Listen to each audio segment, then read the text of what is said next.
503 750. Well, this is an unusual thing being in the middle. Welcome to the bodyslam.net roundtables Yeah. NXT show. You got Shane over there kind of hiding in the corner right I'm now. hiding in the corner. I have a line between my face. I feel like I'm dodging and weaving right now. Oh, there we go.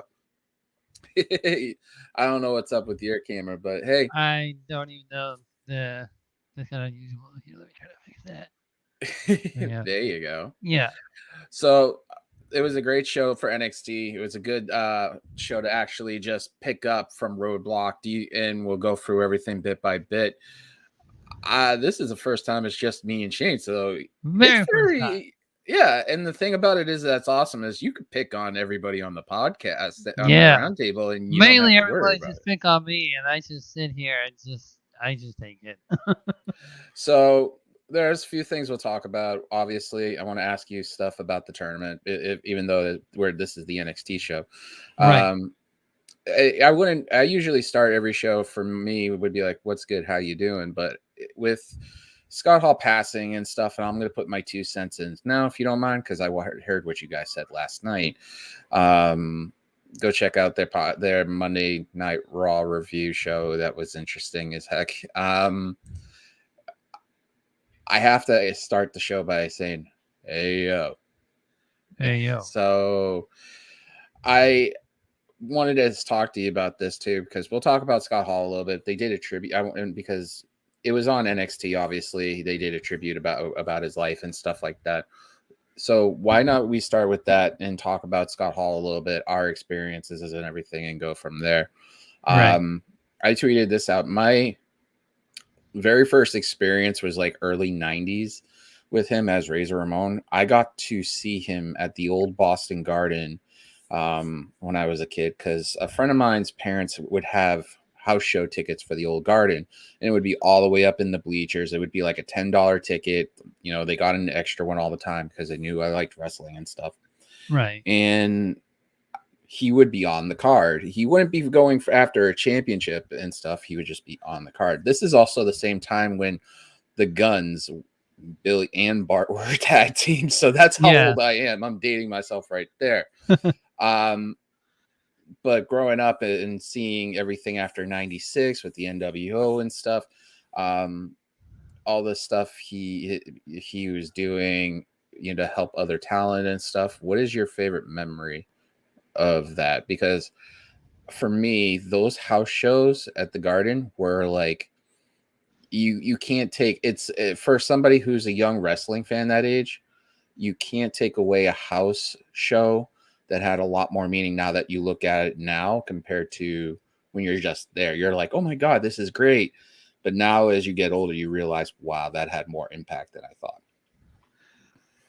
The only memory I have of Scott Hall, because I only started watching wrestling in like 2003, and the only thing that they always said, like, WrestleMania 10 was the infamous Shawn Michaels versus Razor Ramon ladder match, and that's like the only thing that I know and know by him. And also that Scott Hall changed the Monday Night Wars is when him and Kevin Nash went to WCW and all that stuff.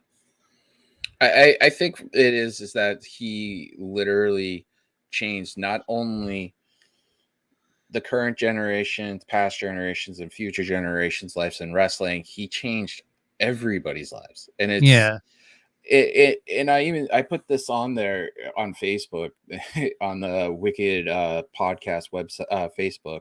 Go check it out, add it. Also check out the group, but also if you can find Wicked Crazy Pinfalls. It's insane to think how far of a stretch he's had and how much an impact he's impacted my life without knowing, because of the fact that that between 10 to 12-year-old version of me, and then in my teenage years, from like I was in high school in 96. That tells you how old I am. And and it literally spread it out for the entire 90s, a base of me as a wrestling fan. The only other match than that ladder match that has more meaning to me, because I had it on Black Box. Do you know what a Black Box is? No, A I was Black born Box like is in the when mid-90s. Black Box is where you were stealing pay-per-view on a cable box that was like not like legit. So I got to see some of the pay-per-views, and one of them was WrestleMania 10, and that was the ladder match. He changed Shawn Michaels' careers, he changed Hunter's careers, Nash's, all that stuff. The curtain call was a huge thing. Other than that ladder match that changed me as a fan, the only other match that changed me more dramatically was the Hell in the Cell match between Foley and Taker. That match, that was the same match that Kane debuted also. It just made me open my eyes to the possibilities of other things. I mean, I was a wrestling fan then. I saw the Las Vegas debacle, the whole, Yokozuna, Bret Hart, and then Hogan comes in and wins the belt right afterwards. I've watched all that stuff. But for me, pound for pound, the ladder match was a life-changing thing to get me Right. started more into it. But that, other than the Hell in the Cell before that, but it's not many times where you can say there's one person who could change your life to get you to this trajectory you're in. And that's one of the questions I used to ask in a thing I used to do called Match Memories. Like, what was the one pay-per-view match or house show that changed your life to get you to this point? And for me, it started with that ladder match, and basically went on to like high gear after the Hell in the Cell match. But for me, Scott Hall is like a huge thing. He was literally one of my favorites. Like the whole, gold expletive, the whole, cool aspect of him. I was watching something earlier and someone said that you can't, I think it was Kevin Nash, you can't teach cool. Scott had that. Right. And it's true. You could see how big of an influence, and also later in his life, you could see how much of an impact he had at the Performance Center, because the backstage stuff they were showing of him literally being there at the Performance Center, you could see people were like perked up. So many other talent was in there. So it's sad to see somebody with his life, as amazing as it is, go. Very young at 63, by the way, very young, in Who his started early the 60s. well, not started the ladder match, but made the ladder match for what it is today. Yeah, but I'm saying like just the impact that if that ladder match happened, we wouldn't have a tag team match, that triple threat with Edge and Christian, the Dudleys, and the Hardy Boys. We wouldn't be talking about Edge's spear on Jeff all the way up in like 20 feet high, it looked like, while Jeff's dangling there. You Right. wouldn't have, talked about, the what we're talking about in a little bit about the North American Championship, the inaugural first one. You won't, there's so many ladder matches that are based off of that. TLC matches, just in general, that tables, ladders, and chairs. There's so many things based off of that match, and how much of an impact one thing could. The Money in the Bank match impacts other things. But that one match set the trajectory and changed the course of wrestling, period. There's not many things you can say that could do that. Yeah. So, let's get into NXT. There's enough of me ranting. I'll probably be ranting about this again on Thursday too. What are your thoughts of Miz TV kicking off? I just like caught the like end of the Miss TV segment where LA Knight came in and just basically challenged Ziggler, and Ziggler was like, "Yeah, I'm fighting champion, and I'll accept your challenge." That was pretty much some of the premise of tonight's show. Like, if you wanted an opportunity, you go after that opportunity, and it's just interesting to see how it seems like they're going to play Ziggler off as the person who will give you that chance, if not, which Ziggler himself is freaking phenomenal, and it's just Ziggler is interesting. amazing. He can make It's anybody look good in any type of match that he can do. And it's interesting to see Miz and NXT, considering he was a part of that whole NXT debacle. You know, you had to run It's around very and all that weird. stuff. Yeah, It's it's very kind of weird. surreal. Yeah, it's very weird to Um, see Miz, Dolph in NXT right now, and an unexpected guest that also arrived in NXT today that nobody thought would actually happen. You know, they complained about him not starting in NXT and just coming up to the main roster right away. well, I have a couple of questions. We'll get to that in a bit because of the fact that I actually wrote these down for a couple of minutes. It's just interesting to see where everything's going. I think that with Ziggler being champion, I've said this before and I've gotten laughed at this. I really think this is going to happen. I think they're going to run the match back, and then Ziggler is going to somehow, some way, shape, or form, night 2 on Mania. That belt's going to be on night 2 on Mania. It's some way, shape, or form. Because I'll even say it now. I'm not even the predictions war, but I think Ziggler will win at Stand and Deliver, and that title will be defended again at Mania as like an opener. At Mania? I think he'll lose it at Mania. I think I can see Breaker that. will literally. Oh God, here we go with the blue chew Yeah. stuff, Shane. I'm sorry, man. Blue Chews. I honest. Blue Chew needs to be sponsored by bodyslam.net. That's what we need to get started on. Man, I'm not going on that train right now. It's just I think Ziggler will have they'll get a Ziggler an opening opponent from NXT, and I think Hayes will drop the title at Stand and Deliver, and then run back at Mania to have the shot at that title.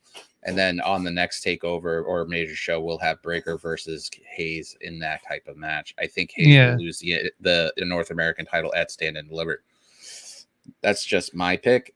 If this was Prediction Warfare for Stand and Deliver, I would literally go after that title. But you guys ain't doing that now. I want to get to that too, by the way. This is the first time I have you on here. So I know it's not a Monday, a Wednesday, or a Friday. Yeah, I see that the bracket list over here that I have is a pretty solid bracket, I say. Yeah. This is my first time to even be a part of a predictions warfare, so yeah, and then mine, and then we'll talk about the Wicked Crazy Pinfall Tournament too, because I want your thoughts on that towards the end of this. Because honestly, the show is like short matches, about maybe 15-minute matches, segment 15, and a lot of times that you talk more about the segments than the matches. One of the things I did notice about it is that they literally are putting over Cora Jade hard right now ever since she attacked last week. The last time I saw her when she did not make the spot of that War Games match where she landed on her arm. That was the last time I saw Cora Jade in any other way. I mean, I saw her last week, obviously, because watching this, and it was interesting to see how they played this out. Like they're saying, I don't know if Raquel is really hurt or not. I don't know. If she is, I hope she gets better. She's amazing. I hope so too. There was a person on Twitter who said that they are actually happy that Raquel is actually injured. I'm like, what kind of you don't want to be happy anybody gets injured. That's for sure. Nobody should be happy about that. If you are actually happy about that, you're a piece of shit. I think with what they might be doing is that the Dusty Cup might be Raquel's last match, that one, and they wrote her off NXT, because I think after Mania she is one of those call-ups, and I said either it was going to be this past Survivor Series, I've said this on my stuff, or it was going to be around Mania time, and I'm getting pretty close on that. If I get close to it, that's 2 for 2 for predictions, by the way, that I made, that I was really serious about. It's just an awesome sight to see someone that young that reminds me of a little bits and pieces of like Alexa a main roster Alexa, but with Paige, NXT Paige, just a little bits and pieces of like that rebellious side of everything. I appreciate like hard work and stuff like that, but they're putting her over hardcore to get to Mandy. Yes. And it's with this whole thing going on with the hiding the belts and stuff. It felt like kind of like, Setting up you know, booby catch me. traps, Goody style. Yeah, it was like catch me if you can. Yeah. One of the tag belts was in a locker area, not like a, you know, regular locker, but just like a storage locker, and the cord got pulled, and then freaking, Got you know, trapped she inside the booked and cage. locked. The Yeah. other one was in the dumpster, and then the last part of this segment, because we're going out of order a bit, was he having the spraying paint with the NXT title and going into Mandy's car, and there's Mandy, like literally Dexter Loomis or, you know, Keith Lee popping straight out from behind, and then they just She fight. saw that coming a mile away because she probably saw her two tag team teammates got trapped while Cora Jade was doing all the shenanigans that she was trying to do. But I will say about this, that was a nice touch though about with the spray paint on the back, because the NWO used to do that, and Yeah, Scott used to do that too. I thought that was nice. I realized that. I thought that was a nice, you know, say, hey, we miss you kind of thing. But it didn't make sense after that you have the rest of Toxic Attraction. Did she like you paint it know, like an M on Cora Jade's back? Just like a whole yeah, M spray but paint. That's what I thought. but it didn't make sense. You had the rest of that her cohorts with her, and just, you know, not do anything about it. You trap those two there, and, you know, it just doesn't make any sense. The other segment that happened was the whole MSK Creed brothers. We'll go through the segments and some of the matches too, because even though it's out of order, it makes sense to do it this way, because there's segment after segment after segment after segment. Majority of it was a lot of, you know, promo segments and, NXT used to you be know, all stuff about the like that. wrestling. It's just now segments. They took I from what Monday Night Raw used to do, and now they're putting it over on the NXT of a lot.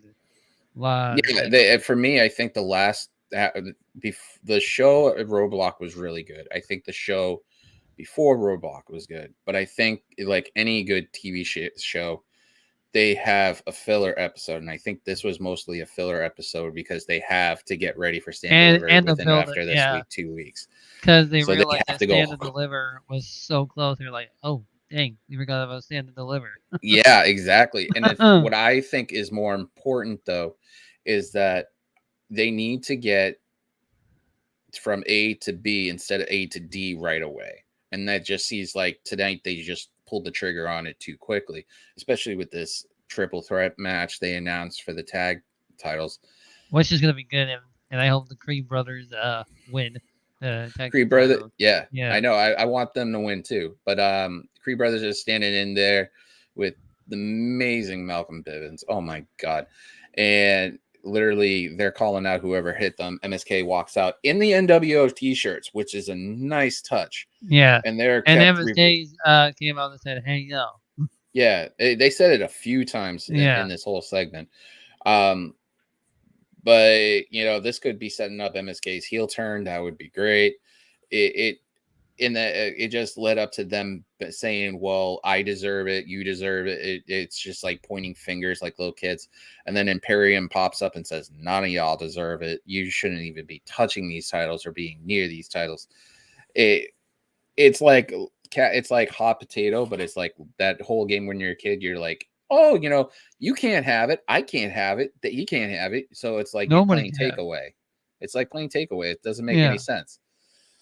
But freaking and Eichner and, you know, basically Imperium saying that, yo, we're gonna give you that shot even though you don't deserve it. We want to fight, and that's what's gonna happen at Stand and Deliver.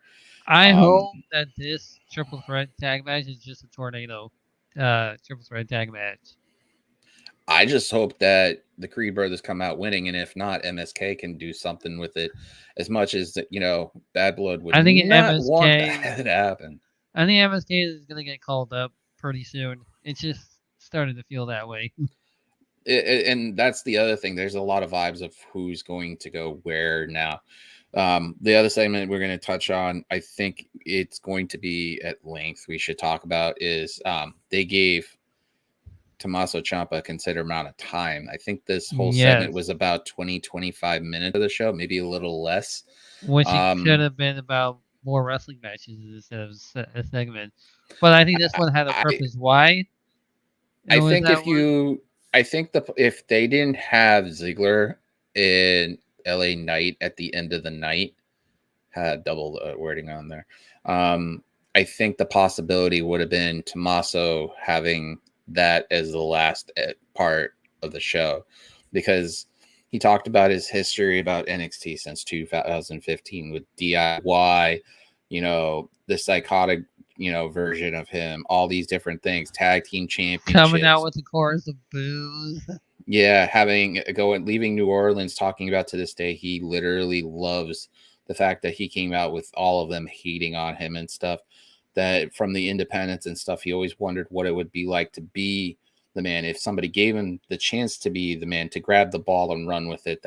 I'm hoping I'm quoting that right. He did that. He ended up going there. He went from, I'll use a good example because I know he came here in Massachusetts. He went from chaotic to other indie promotions to NXT. And the quote he said, came to NXT to be a part under the umbrella of WWE, one of the biggest wrestling companies in the world, and took the ball and ran with it. And they gave him that opportunity. Yep. And for 7 years, he's always wondered what it's like to have his fairy tale ending. And the thing is that with Captain, he mentioned about the injury. He mentioned, he kind of, with the DIY stuff, he kind of tipped the hat to Johnny Gargano, I think. He did. And it's awesome to see how he's now setting everything up. But his fairy tale ending at Stand and Delivered exactly what should have been what he said. He should have had the Edge ending. Not everybody can get that ending. I get that, even though Edge is back, how winning the world title and then going away, I think that would have been perfect. I think him having the NXT title and then dropping the belt the next night and able to go into the main roster gracefully would have been great, but it's not the case. And I saw this something when Opposite was like saying all of his goodbye. After when he faces Tony D'Angelo, I feel like that maybe since Seth Rollins doesn't have an opponent, that Seth Rollins will call somebody out, and Tommaso Ciampa will be that surprise opponent for Seth Rollins. I think Ciampa, if anything, he will be on. If he's not facing Seth, I think he's going to be on the Monday night after Raw with the call-ups. I think Raquel will be called up if this is hypothetically, if the injury is not legit, because I don't know, and I'm not going to state or otherwise or opinion wise or anything like that, because that's not right, and you shouldn't be doing that if you're not saying your facts. I think you're going to put Breaker up. I think he's going to lose that Stand and Deliver. Either he goes up on the main roster after Mania or after Survivor Series. I think Ciampa's up there. Because Braun Breaker and Ciampa are already on the Raw roster page and everything. Yeah. I think that Loomis is going to be on SmackDown eventually this year. That'll be a great fit for him for being on SmackDown. And I think Indy will go with him as a pair. But there's a couple of things too that I'll talk about call-ups and people, and it's because during do you want to get into the main event and we'll branch out on everything else? Yeah.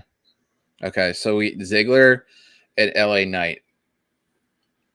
Unbelievable match. It was a really good match, start to finish. Really, but kind of short. Do they always go into commercial break every time when there's only The 5 picture minutes. in picture, oh my god, on that thing. It's like I'm literally watching on my phone and I'm like trying to pay attention, and there's the whole huge They part of the always ad on do the it side.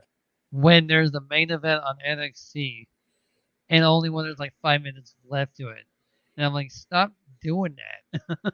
I think what it should be said about it is that, you know, the combination Ziggler did with the super kick, trying to get Knight down, Knight playing the rib injury from, you know, the match from with Grayson Waller last week. You know, the superplex out the top, you know, there was so many great moves back and forth. Where he had LA Knight had Ziggler on the shoulders and just threw him down. It was interesting. I mean, for a match that could be an NXT takeover match, it was really interesting to see them put LA Knight on the same pedestal as Ziggler, because I think both of them are amazing athletes and both of them can go as long as they wanted to. Right. You had no thought on the match? Like the match was good, and I like how he actually won with one super kick. I think it's interesting too because they literally just fell right down and just that was it. And like in rarity, you never win with one super kick anymore. The other thing also is Wade said on there on the commentary that I thought was very poignant is that since Ziggler's now on there, I think he was during this match or something else. He said now that since Ziggler's been down there and became champion, he's had some sources he's talked to on the Raw and SmackDown side that are chomping on the bit to come down here, and that will lead into something else we'll talk about in a second. But Right. it's interesting to see all these talents from Raw that are not being utilized completely and being used at some point. Yeah, the Dirty Dogs were in a tag team, but Ziggler hasn't done a singles run I by hate that himself in a name. long time. I really hate the Dirty Dog. They should be called the Glorious Show Off. The one's glorious and one's a show off. You get it. Makes a whole lot of sense. But for me, I think it's just that's why they gave Ziggler a chance to run with the ball on a different show Right. and pulled that up. You know, but I wouldn't be shocked to see with more people from Raw and NXT coming down. And that brings me maybe mix SmackDown into the mix while they're at it instead of just Monday Night Raw. and this brings something that I read up from Ringside that I was just going through and finding stuff to read for a little bit. Did you read the story? Because this considers about NXT that Alexa Bliss at the 2K Scrum, I believe that was. I'm not 100% sure. You're just gonna have to Google it if I'm correct.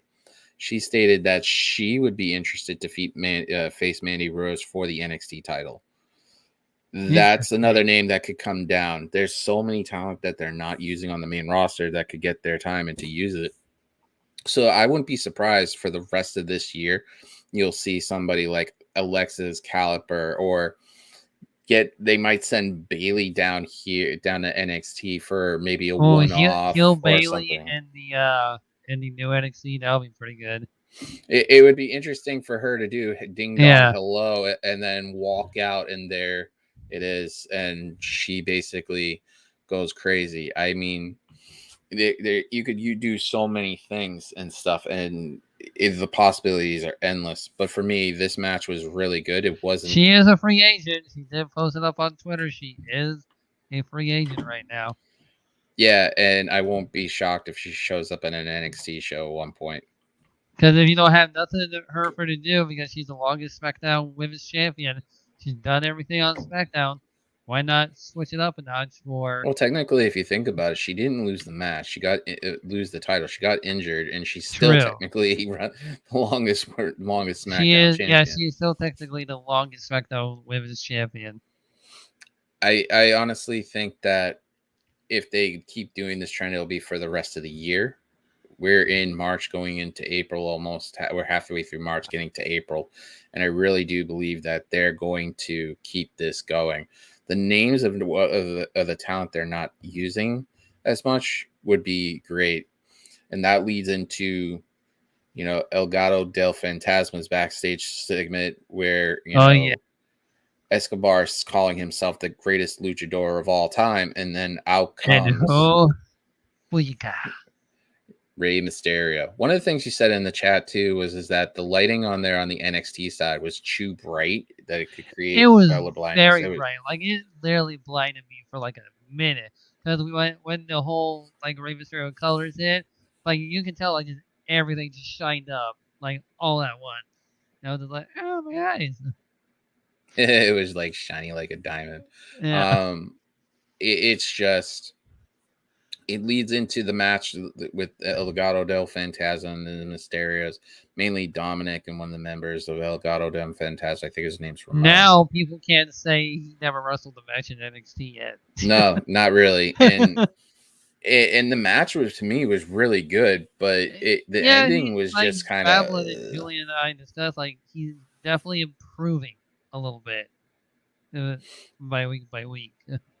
I think that for him being in NXT, I wouldn't be surprised if he does one match here, one match there. Yeah. I think this is going to set up a match with Rey and, El Gato del Fantasma, Santos Escobar. Sorry about that. With them two going at each other. Yeah, going after each other and stuff. I think that match will be great. I don't think it'll be stand and deliver. I think that if they do pull that trigger, I think that might be a Mania match because aren't the Mysterios they're supposed to be in a tag team match or something like that? Yeah, Mania? I think it's not like night 1 or night 2 where they're gonna face Logan Paul and The Miz.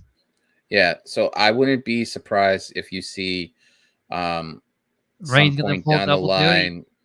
Yeah, he ends up pulling double duty, and if not, that match will probably. Or winning one and losing one.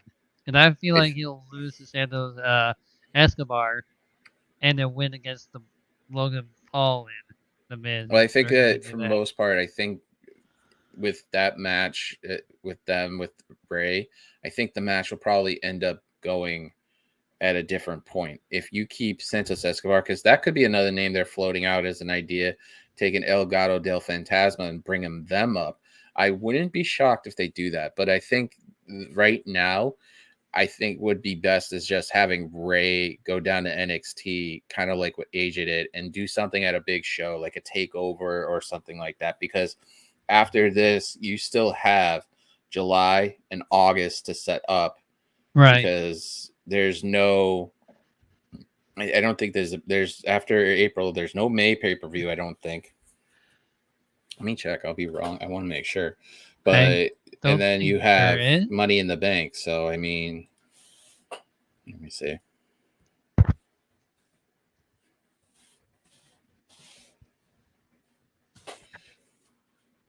So looking all this up.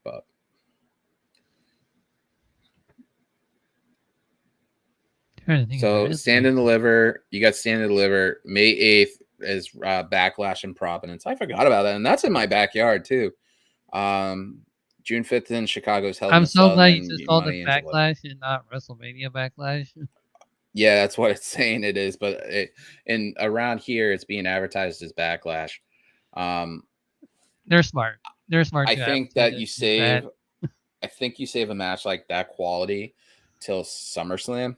You build it up, have Rey pop in, picking here and there. Dominic face, certain people here and there, not as a permanent thing, but just like in spots.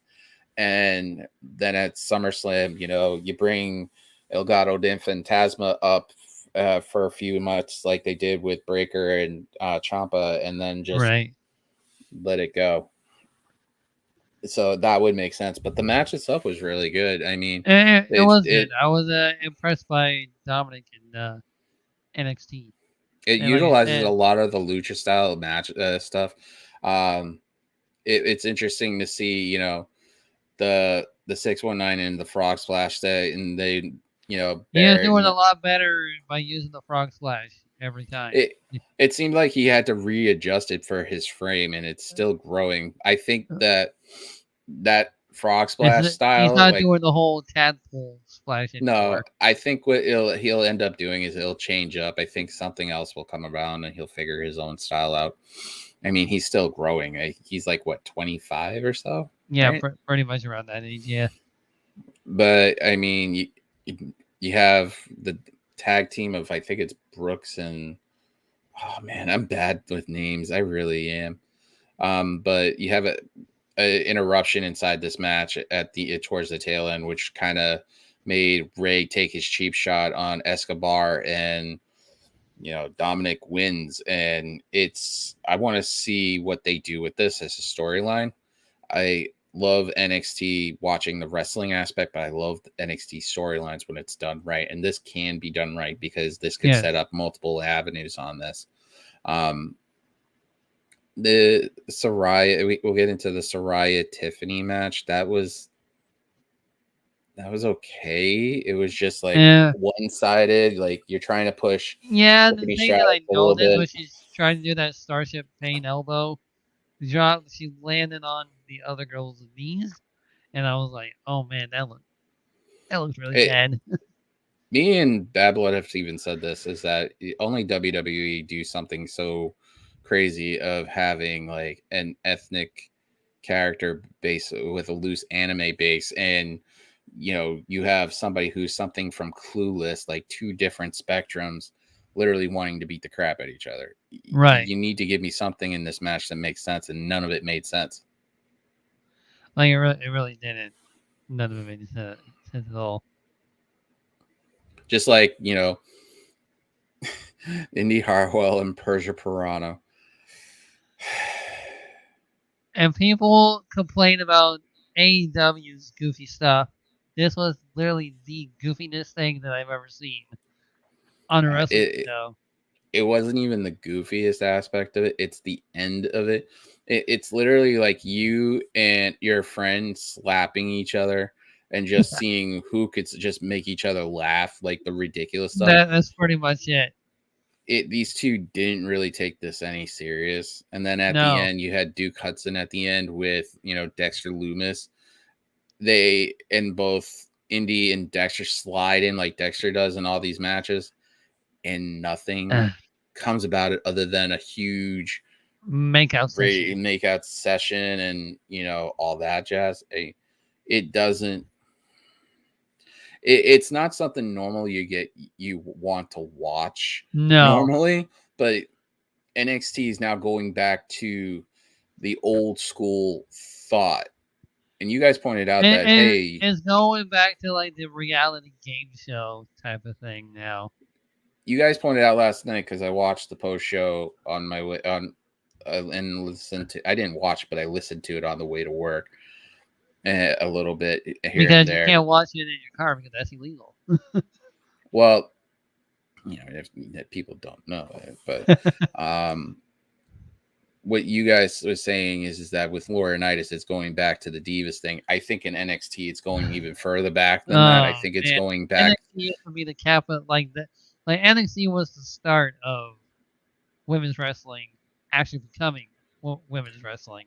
As much as I don't want to say this, I think NXT is going back to late Attitude Era, early Ruthless Aggression, that era before the Divas title. Like, they still had the women's title, but it wasn't. Yeah, it just has that feeling, that vibe of it. And you have somebody that is like a 90s, 90s character of something where, you're trying to give somebody something original. And I think the person who's Tiffany Stratus is working her tail off. I think that a lot of stuff she's doing in the ring is great. That finisher that she does, which is basically like a Vader bomb that, like, into a corkscrew almost. It looks like you said, into an elbow. It was great. She landed on the knees of I think that the commentary pointed out that Saraya was trying to transform, another anime reference, and it's just, Listen, though, just let Saraya be Saraya. Come on. Yeah, it's just she needs the pennant in order to transform, which is a stereotypical anime kind of thing. Sounds like Sailor Moon. Yeah, exactly. It's a it's a typical and a Stereotypical. stereotypical. There we go. Anime reference, because in Sailor Moon, the main character needs a tiara to transform. So Raya needs a necklace to transform. It's like it's just one of those things. It's just like, make sense. Why are you doing this? Why are you? I understand they're looking at what people like and it's entertainment, but I understand that makes people sense. like the whole like anime thing, because there's a lot of a lot of people that actually likes anime, but WWE's making it too stereotypical. Like, come on, just stop it with the stereotypical gimmicks. Other than that, promo for the Dusty Cup final, which is next week.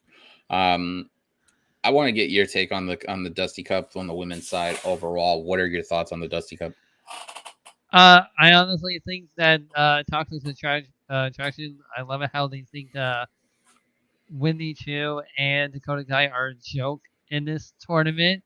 And you're like, oh, if they win, it's gonna be an easy take. That's it. I like how Wendy was like, I like orange soda, and looks at the cup. Do you want some orange soda? That stuff. Yeah, that brought me back to the Keenan and Kel show, and I was like, oh please, Wendy Chu loves orange soda. I like how Dakota is now playing off of her, like, back and forth kind of thing. The segment where it's / promo for, Kaylee Ray and Io saying, we're not friends. We don't like each other. It seems like the way that's going. We're just doing it because we have a common enemy. The whole thing. The friend of my enemy is like, my ally and stuff. I honestly know that they're going to have the tag titles at Stand and Deliver. I really do think they're not gonna, as much as I like Wendy Chu as a character, as what she's doing now, and Dakota. Well, I missed Dakota previously with Raquel last year. I think that she just lost so much that she's just gone literally insane. I think what works here is that they're playing off each other. I think that Io and Kaylee Ray are going to win the Dusty Cup. I think they'll take the titles off. Yeah, I think they'll take the titles off GD Dolan and our partner. It's just going to be one of those things where I think after Stand and Deliver, once the NXT women's titles are dropped to Kaylee Ray and Io, I think Gigi is going to break out and go her own way and try to figure it out. Or another thing that somebody I talked to beforehand stated, not on Twitter, and it's just somebody who likes wrestling that comes in from my work, and said, and gave me this thought, is that it could be a possibility that you put Alexa and Dakota together as a tag team and make it something like a psychotic breakdown group. Like, she'd be like the Psychotics.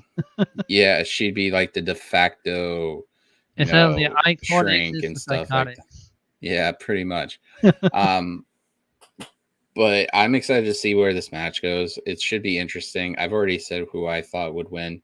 It's NXT, man. That's how it goes. Yeah. Other than that, I mean, for the most part, the show is pretty decent. It's just a lot of segment heavy. It was a lot of segments, a lot of fillers, and like I said, it was just mainly an episode. They were just like, "Oh man, Stand and Deliver, and we have that coming up. We gotta get started."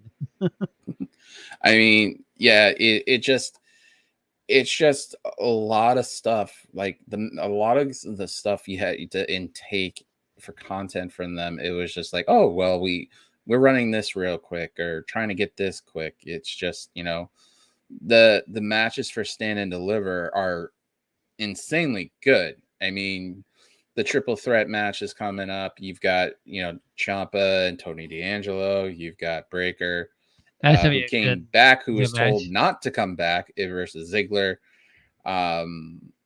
It's the North American title. We had the A-Kid debut today. That was really good. Him against Kushida, I would watch again. Especially, they pointed out in that match. Thanks for reminding me about that that they both have almost similar styles. It's just different, but you're gonna have it. It's just these guys were going move for move on each other. The match lasted about maybe 15 minutes 15 or less. minutes? Yeah, 15 minutes. And it just literally it went from A to Z real quick. It was like an adrenaline rush going with these guys. So, what are your expectations of the A Kid considering the qualifying matches for next week? He's going against Grayson Waller. I've only seen like a few handful of matches of A-Kid, and yeah, he is pretty good. And a lot of people, like, even from the United States, are just like, who the hell is A-Kid? And I'm just like, watch NXT UK, you'll find out very quick. I think that Waller is going to beat him next week. I think Waller will go on to Grayson Waller. Stand and deliver, and he literally will go from there. But yeah, there's 2 qualifying matches next week. It's just an interesting thing to see. So that was NXT for the most part. I know it doesn't seem like a great recap. I mean, like we said, the show was mostly segments, Mostly fillers. and this felt like more like and an that episode. whole makeout session thing, it's like why do they like pick on AEW for, if they do that kind of stuff, people get so mad at it. But like we saw in NXT, that the people love it. It's just like bystanders when it comes to that type of thing. I think the most important thing, the best thing about tonight, as much as the segment ended, was Ciampa. I think that was supposed to be the ending point of the night, but that got changed real quick. Yes. And but it's awesome to see Ciampa finally deciding it's time for him to move Tony forward. D'Angelo said he could have hit him with the crowbar, but he didn't. The crowbar needs to go, especially since now the last opponent. Okay, I wanted to ask you this too. Did you notice that the last opponent, obviously Pete Dunne was Tony D'Angelo's last opponent? Do you think there's going to be a name change for Tommaso Ciampa when he gets to the main roster, considering Butch? It's going to be called Larry. Oh God, please no. Please okay, no. So like I don't know if you like watch SpongeBob like every now and then, but there was an episode called Living Like Larry, and SpongeBob and Patrick was trying to do everything that Larry used to do, and I think that's what's going to be Ciampa's gimmick on the main roster. Be like, we're going to live like Larry. We're going to do what he does. No, please, no, please, no. I probably shouldn't have said nothing because they do watch our podcast, as it's been proven every week. So if it does happen, it'll be all on me. Well, hopefully, with everything going on, we got Stand and Deliver in a couple of weeks. What are your expectations of Stand and Deliver? I'm actually pretty excited for Stand and Deliver. I like it how Stand and Deliver is like a abbreviated name for WrestleMania as for NXT. Because I get what they're trying to go for, because NXT and WrestleMania are on the same day, which that's gonna be so much wrestling. Yeah, I know. I'll be working, and then I'll hopefully. I'm trying to get that day off because I'm trying to watch that, and then the ROH Supercard of Honor, and then WrestleMania will be on that day too. Yeah, no, I won't be able to. I'll be working, and I'll try to catch up on everybody's things. So that was NXT. We got some free time. We got about 12 minutes to kill. So I figured I don't know when the next time I'll have Talk to Shame on here. Every time I do, if I come on, it's usually on their stuff on their end, and then this is the NXT post show. So what you go to, do you think about WWE 2K22? I haven't played it yet. I haven't gotten it yet. I'm procrastinating a little bit because I want to see if anybody says anything. I feel bad for you because your prediction whole thing is based off of that. But hey man, sometimes it could be really hilarious because I could get it right because of the 2K22 thing. Because every time when I watch the pay-per-view, it's always like, oh wow, my game actually predicted that. I see a couple of things. It's a little after 11 here. I've seen some people do the run throughs on Legend for the Edge AJ match and stuff, and it's literally like 60% AJ, 40% Edge, which is interesting. Right. I They're want to wait definitely and gonna kill it. It's definitely gonna be the match of the night for sure at WrestleMania. Probably it'll steal the show by far on the whole Mania card itself. That's for me, I'm waiting to see about if there's anything like unusual or anything like that.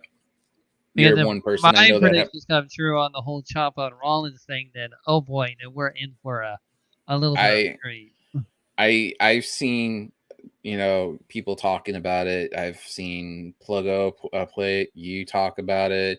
I think Aaron Entertainment has played it, It's not played a gonna be bit. Cody. I've seen a lot of people talk about it, so I'm waiting to see how it plays out.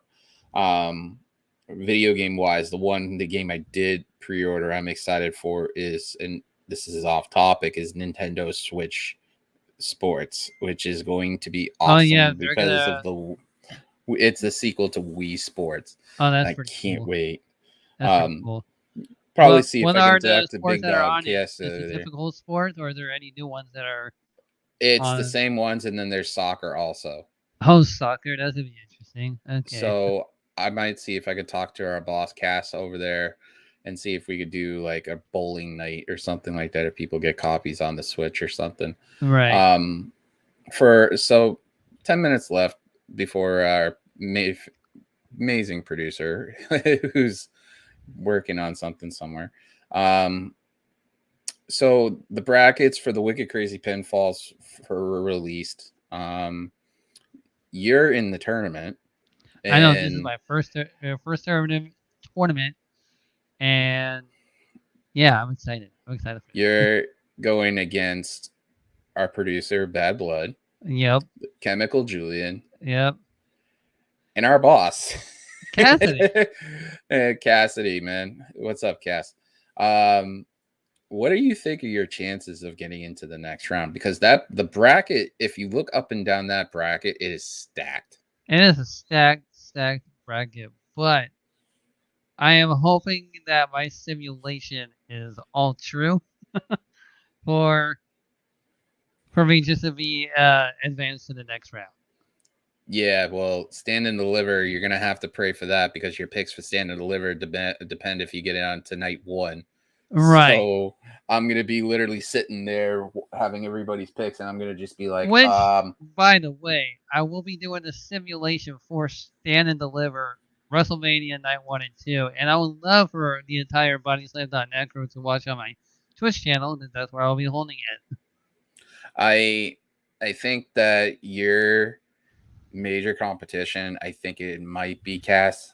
I'm not gonna. I don't know. You guys do predictions all the time. I think Cass will be the sleeper, and I think Cass could pull it out. Yeah. If you look at that whole the bracket itself for this title, I think the most toughest one is the grudge match one. I set that up for a reason. In the original tournament bracket, all four of them wanted to go against each other, so all four of them got what they want.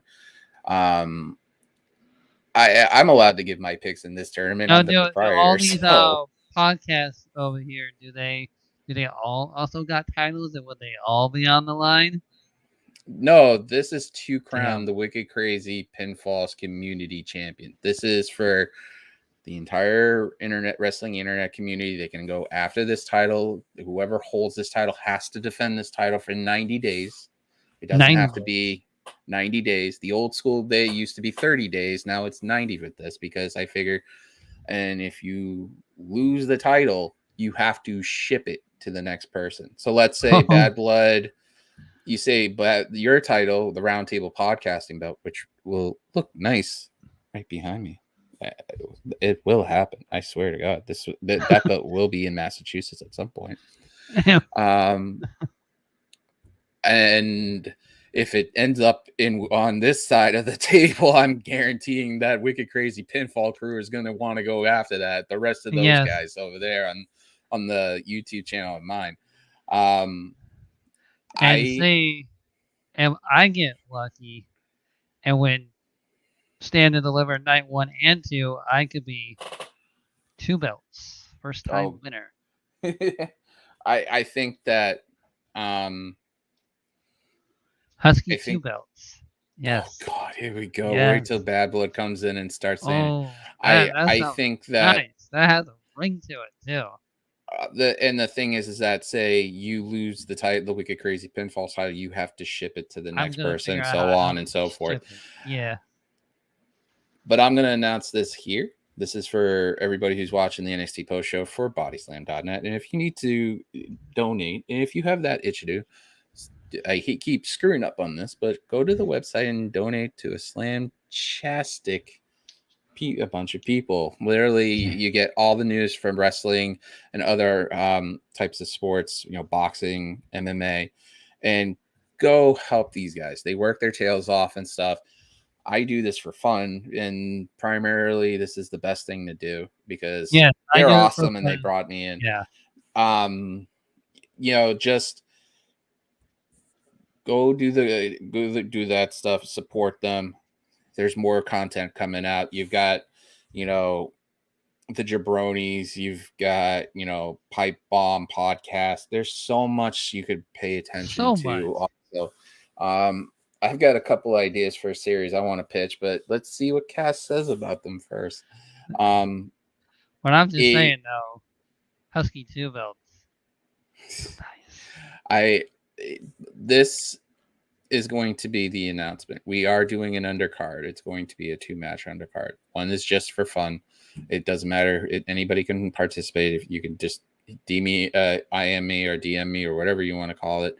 Nowadays, yes, I'm that old. I'm in my 40s. If you want to be on that second match, we're going to have a fatal 4-way match, just like the tournament is, for our number 1 contender to that community belt. It'll be the first one. Yeah. And then after a certain point, every pay-per-view we decide the champion decides to defend it. We'll have a number 1 contender lined up for it. So the belt could be, you never know. It could be in Oregon on Shane's lap, or it could be in Massachusetts with JPJ, or it could be Pro Wrestling in Podcast Canada. Champion. And It could be up in Canada with Chris Parrish. It could, be in Brooklyn with Drew Nicholas. It could be with anybody. It could even be in Michigan also. But we will have a number 1 contenders match also. Hey, there's our producer. You're breaking our rule about watching and driving. Hey, first and foremost, I don't know where you get off thinking that you're going to be taking a roundtable for a wrestling podcast. Predictions championship. Yeah, thanks. Hold on. The only way that title is going to be ever in Massachusetts is when I go wrestle in Massachusetts and grace your presence with the belt. Secondly, Shane. Shane. What? Come on. I think I should just turn around now and let you guys talk so much trash about the tournament. I could just sit back and enjoy it. Night one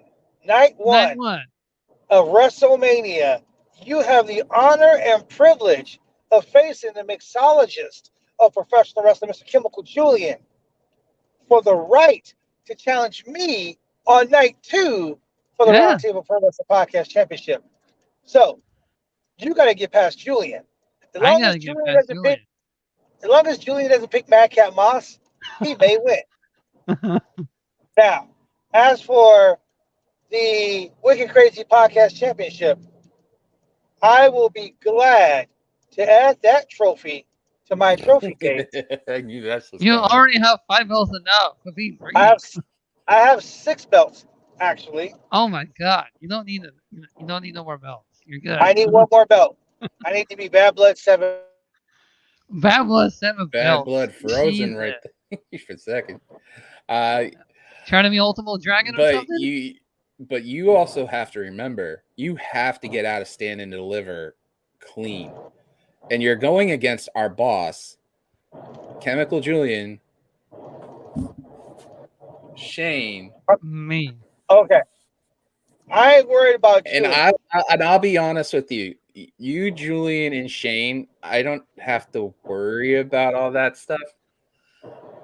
I think Cass is the dark horse in this. I really think Let Cass me could let me tell probably you about pull it off. Cass. Let me tell you about Cass. Cass sits back and he watches the podcast, and he knows who the number one show is on Body Slam Dynamite. He knows who the top predicting champions are. He knows. He watches. Cass is a very smart man. He watches everything. He knows everything. But Cass only knows what we allow him to know. He only Oh, understands what we allow him to understand.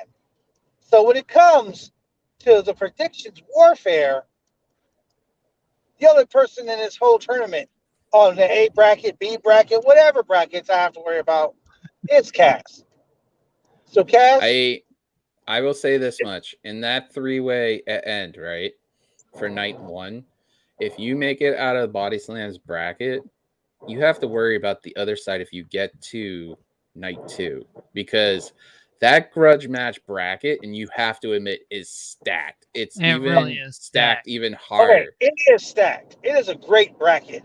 I By totally love grudge the way you match. set it up. Awesome peeps. I love You've the way you got set it up. Rob Wilkins, who is, and I'll say this, the co-creator of Wicked Crazy Pinfalls. You've got his co-host Maggie, who is the queen bee of the whole thing.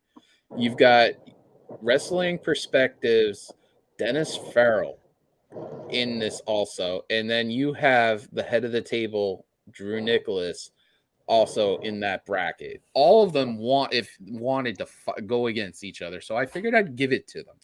Oh, I man. mean, and then you have your boy, according to Woods, in the According to awesome Wood. bracket. So it's going to be an interesting stand and deliver. I'm gonna be busy in between All when I'm I get gonna home and say- stuff, but we will crown a champion, and I guarantee this. I will send this to whoever it is. It doesn't matter where it goes. So you, my friend, I appreciate you calling me the other day. I wanted to be on this and say that on here. And 2, you do not have an opponent for WrestleMania. Why don't you come and get it? I'll take that title right off you, and then I'll go after Shane and Julian. You do not have an opponent. I don't have an opponent for night 1 because I'm going to watch these two battle it out. I But have to take on Julian. if you want You're to not Roman Reigns, man. Nobody's untouchable. You want a taste of the title? I'll give you a taste of the title. He's doing Tony D'Angelo. I could have beat you up right there, but I chose not to. I chose not to, eh? Let's just say this much. You don't piss off a Boston Mick. Especially with St. Patrick's Day coming. Oh, damn. Well, and I'm Irish as Irish can be. Don't kiss me. I'm not Irish. I will say this much, right? On this show tonight, tune in on St. Patrick's Day, Thursday, Wicked Crazy Pinfalls. I will be in a kilt. I will literally rock a kilt on screen and talk wrestling and enjoy St. Patrick's Day. Trust me on that. I did that last year, and on that, but let me ask you a question. Awesome. Let me ask you a question. What's under the kilt? What's under the kilt? Gym shorts. Are you wearing underwear? Are you wearing underwear? Are you not wearing underwear? What's under the kilt? It's Massachusetts, and it's going to be like 40 degrees. And no, there will not be any Blue Chew freaking at all. The power on this. of Blue Chew on my side. No, I went out. There's a story. I went out one time in that thing after my dad got it for me as being in his wedding, and the St. Patrick's Day year after, it was 32 degrees, and I went outside just to see how cold it was, and I was in gym shorts. I'm like, I ain't going out on traditional on this shit ever. Yeah, that's what I want. That's what I thought. You hear that, ladies and gentlemen? Your boy over here ain't even gonna go out and be a true Irishman. He ain't gonna go I'm out. Scottish too. he ain't gonna go out in a kilt with no underwear on. He ain't gonna go Roddy Piper style. He ain't gonna go full. He ain't gonna go 100. He's gonna go a solid 65. Yeah, considering I have to work that day too. And there's an 8-year-old running around my house too. Oh. You forget about that. Anyways, there's been one crazy after party with this stuff like we usually After do. party. And like I said, I'm gonna have to get through Julian, and then I'm gonna like dethrone Bad Blood and take that Roundtable Pro Wrestling podcast, and then the wicked crazy stable podcast champion will also be mine. And it'll be first time ever. Let's get this honest too, right? This is not just the Wicked Crazy Pinfalls podcast show. This is literally the community title. Yeah. Anybody in this community can go after it. It could be, Bad Blood wins the title and then Ray Callahan decides to go after it. Hell, it could even be Warren Hayes could go after the title. It could be anybody in this huge community we have. Hey, hell, I don't care if it's Sean Ross Sapp. I don't care if it's Simon Miller. I don't care if it's Ollie Davis. Whoever wants to taste the title, you're going to taste the title. It could even be John Alba, and that's the best part about this, because in our community as a whole, whether it's Love Wrestling, Body Slam, Fightful, Wrestle Talk, we don't have something like this, and that's why this was created. Because people want to have stakes internally. Why not have something that has more value and more stake to it? All these titles that everybody have a lot of meaning. That there will only be one community title where only one title gets passed between Fightful, Body Slam, Wicked Crazy Pinfalls, Wrestle Talk, for example. If that ever happens, it's one of those belts. And that is, to me, at the end of the day, other than what these guys know outside of the conversations I've had them outside of the show, is going to be my legacy and my gift to this community. Because tomorrow is not, obviously with Scott Hall passing, this is, everybody should appreciate today, because tomorrow's not given. So if something did happen to me, everybody will be talking about this belt, and everybody will be happy that this belt will be passed along to everybody in this community as something to be like proud of. So, well, I'll tell you, man, me and you, we've talked about this 100 times over. This is something really cool that you're doing. This is something that you're cool you're doing for not only yourself but for everyone involved in the. Oh, look at this. That's kinky. Yeah. Anyway, yeah. So that's something that oops, let's save that. Don't want to delete that overlay. I get the bar. Let's just take the overlay off. Let's just do that. The point is, I'm really excited to be part of this with you. Be part of this with Shane and everyone else in BodySlam.net, Wrestle Talk, Love Wrestling, Wicked Crazy Podcast, Fightful, all of these major wrestling podcast platforms, because you guys are all in it, because we're all fans. We're all marks, so to speak. Some of us are wrestlers, even wrestlers. We're all in this because we love this business. We love this sport. We love the people that love this sport. We love the people that watch this. Losing Scott Hall and losing several other wrestlers over the course of the last couple of years. Biggie almost it's really hard. Yes. It's been really hard on the community, And as someone involved in the community, I want to say thank you.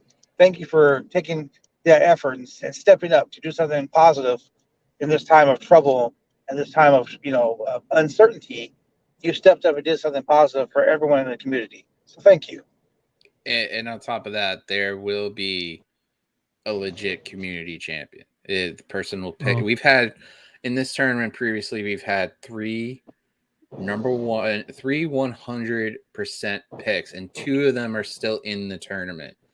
JPJ from Love Wrestling and Steven Jensen from Fightful. Both of them hit 100% on their picks, and it was against each other. So I had to change everything up on these brackets because of that. This is going to be fun. It'll be something anybody can go after. Hell, didn't Kenny say he wanted to be in this too? Yeah, yeah. Yeah. Call it podcasts. Or Kenny I said he want to be mean, involved in this too. get the Grapsity guys on this. Whoever wins on it, have them go after it. You know There what? will Let's talk to be SP3.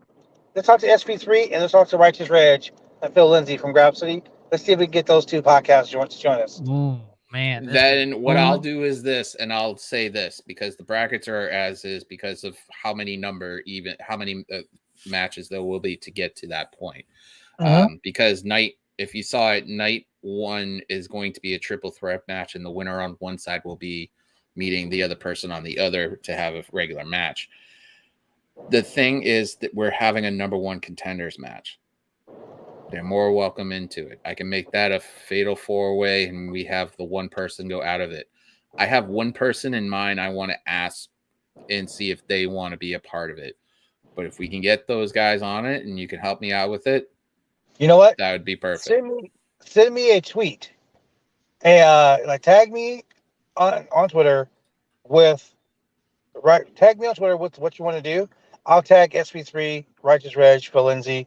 Yeah, I'll tag them and see who else I can get to jump aboard this amazing adventure that we're embarking on. Yeah, and even if nobody can do it this time around, it doesn't mean we're not going to have the title defended.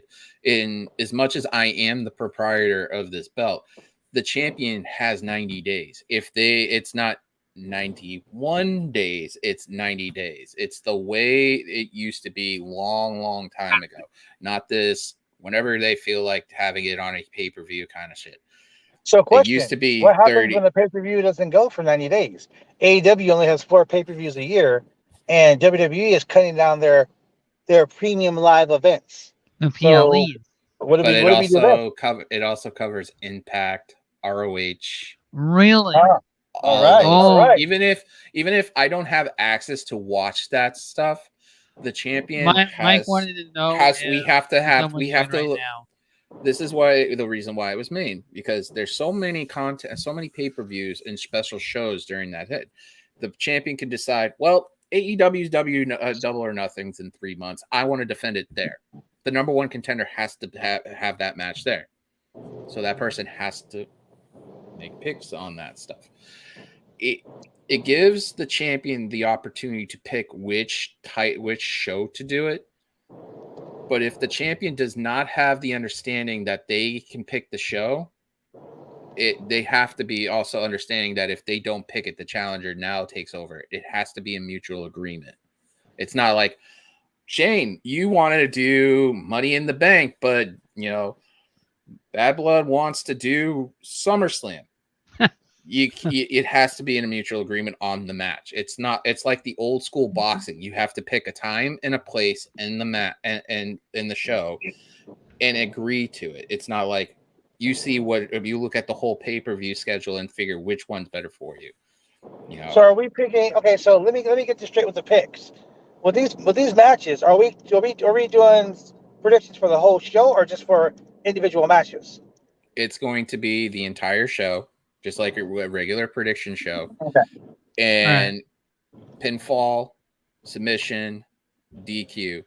If it's a DQ, it's not you're not getting any. It's going to be a point-based system that I'm going to set up tomorrow.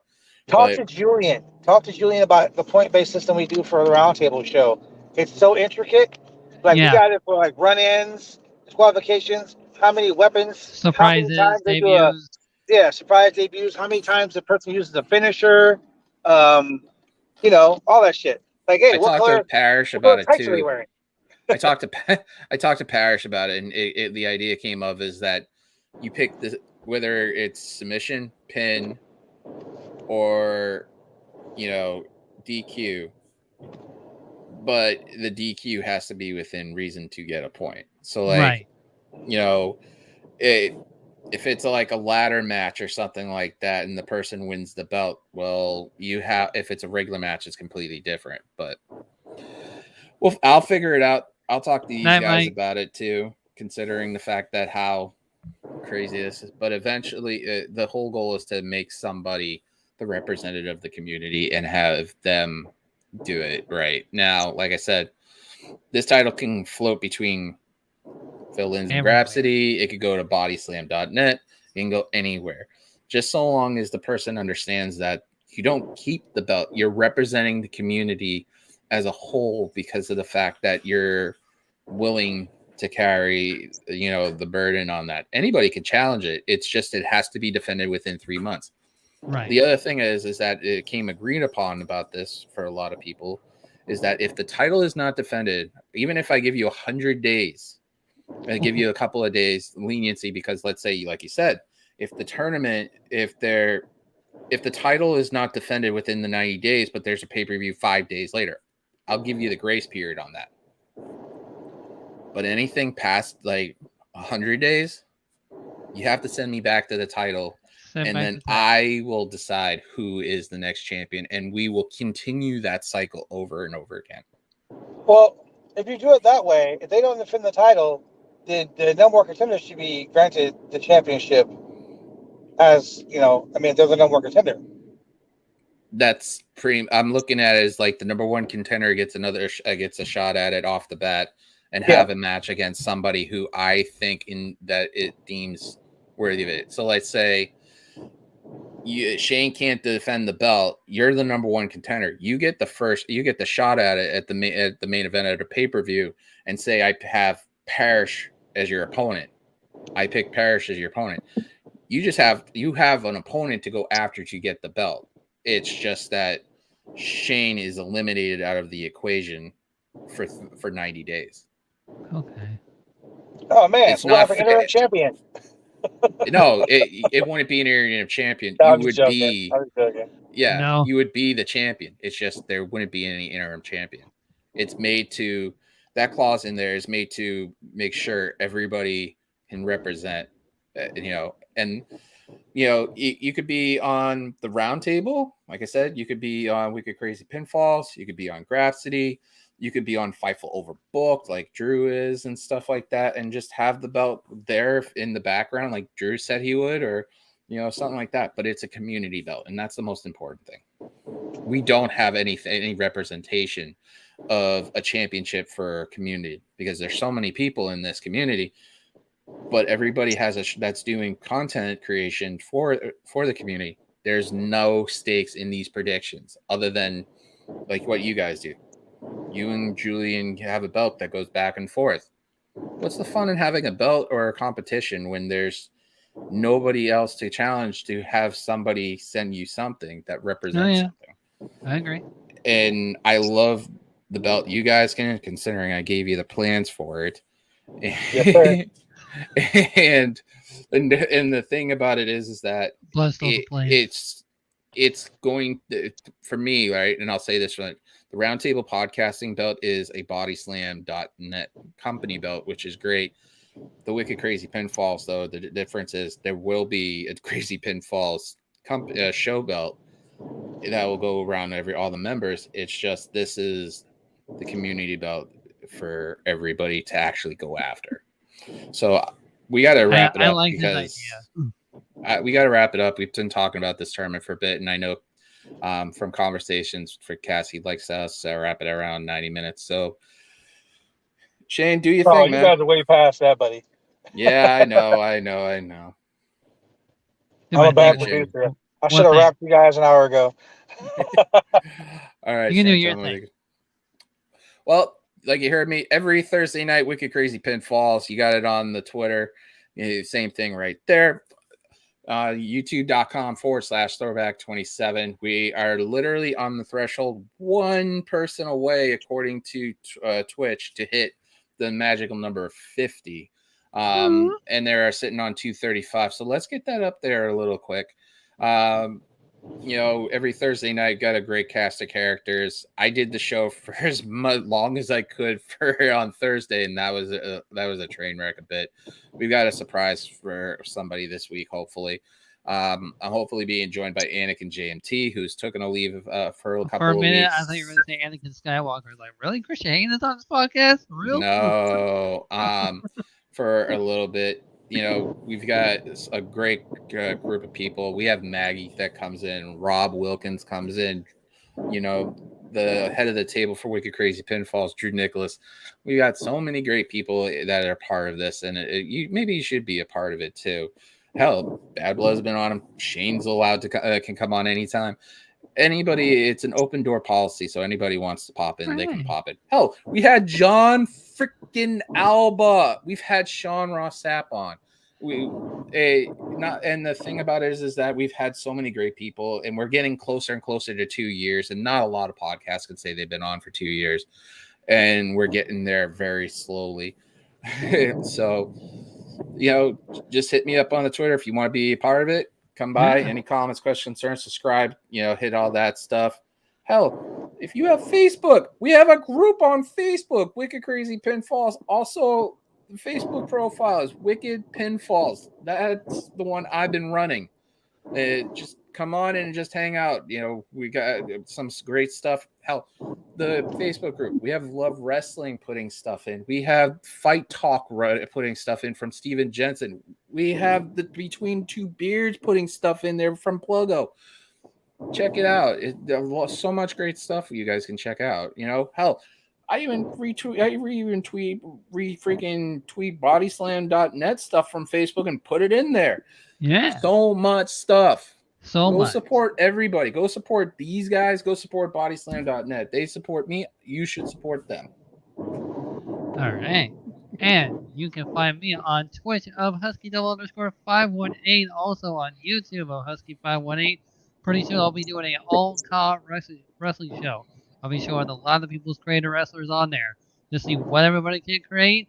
It'll be a good time, and it'll be very interesting to see what people can make up. And I'm also on here Monday, Wednesday, Friday with DJ from Around the Table Pro Wrestling Podcast, and also Julian. Our producer is just driving and stuff, so And with that, ladies and gentlemen, thank you for watching. Thanks for watching the NXT 2.0 review show. Have a good night. Yeah.